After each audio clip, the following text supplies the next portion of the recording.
প্রিয় রেডি স্কুলে যাওয়ার জন্য, কিন্তু বাসা থেকে বের হতে না হতেই দেখি টুপটাপ বৃষ্টি পড়া শুরু হয়েছে।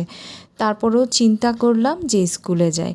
এখন যাচ্ছি স্কুলে, ভয় হচ্ছে যে বৃষ্টি বাদলে আবার কোনো জ্বর না হয়। তো সবাই একটু দোয়া করে দাও প্রিয়র জন্য, যাতে সুন্দরভাবে ও স্কুলে যেতে পারে, আর হচ্ছে ওর যেন বৃষ্টিটা গায়ে না লাগে।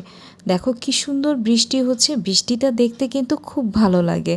কিন্তু এই বৃষ্টির পানিটা গায়ে নিতেও খুব ভালো লাগে, কিন্তু পরবর্তী সময়ে এই ইফেক্টটা পেতে খুবই পচা লাগে। কারণ জ্বর কাশি ঠান্ডা ইদানিং হলে আর মানে যেতেই চায় না। তো সব কিছু মিলিয়ে যাচ্ছি প্রিয়কে নিয়ে।